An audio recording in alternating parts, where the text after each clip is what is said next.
Bonjour et bienvenue dans cet épisode consacré à une des plantes les plus spectaculaires qu'on puisse trouver dans la nature, la Dionée muscipula, ou encore la plante carnivore. La Dionée muscipula est originaire de Caroline du Nord et Caroline du Sud aux States.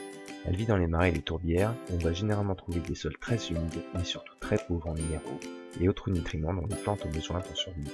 Cette plante a donc développé un système de pièges pour pouvoir absorber tous les éléments nécessaires à sa survie, et plus particulièrement l'azote qu'on trouve en grande quantité dans les insectes. Le fonctionnement du piège est très simple. Pour résumer, la plante libère un genre d'odeur de nectar sucré qui va attirer les insectes.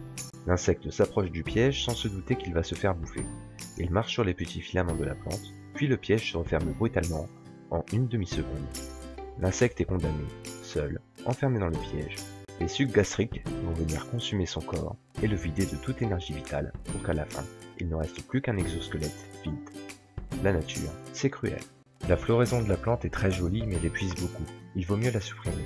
Il est conseillé d'attendre que les fleurs s'ouvrent et de couper la rampe florale. Si elle est coupée trop tôt, la plante risquerait d'en démarrer une nouvelle et cela la fragiliserait davantage. Après les fleurs viennent les graines. Après germination, il faut attendre 4 à 5 ans pour avoir une nouvelle Dionée apte à fleurir à son tour. Le mieux chez soi est de laisser sa Dionée dehors après les 5 glaces vers mi-mai. Elle chassera elle-même les insectes. Inutile de la nourrir avec de nuggets. N'ajoutez pas d'engrais à la plante, elle aime les sols pauvres et nous l'avons vu tout à l'heure, elle tire ses nutriments grâce aux insectes qu'elle mange. Veillez à arroser votre Dionée. Elle aime les sols humides, jamais de sécheresse pour elle, ou elle risquerait de crever. Si vous la rempotez, faites un mélange de sable et de tourbe blonde. Arrosez.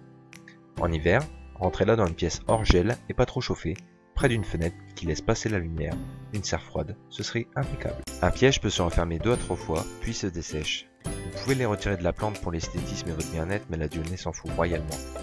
Ne vous amusez pas à les refermer, cela épuise la plante et peut la faire mourir. Voilà, j'espère que cet épisode vous a plu, mettez un pouce vers le haut si c'est le cas, abonnez-vous à la chaîne si vous aimez les plantes. Je vous laisse avec cette citation de Jules Renard. Chaque fleur attire sa mouche.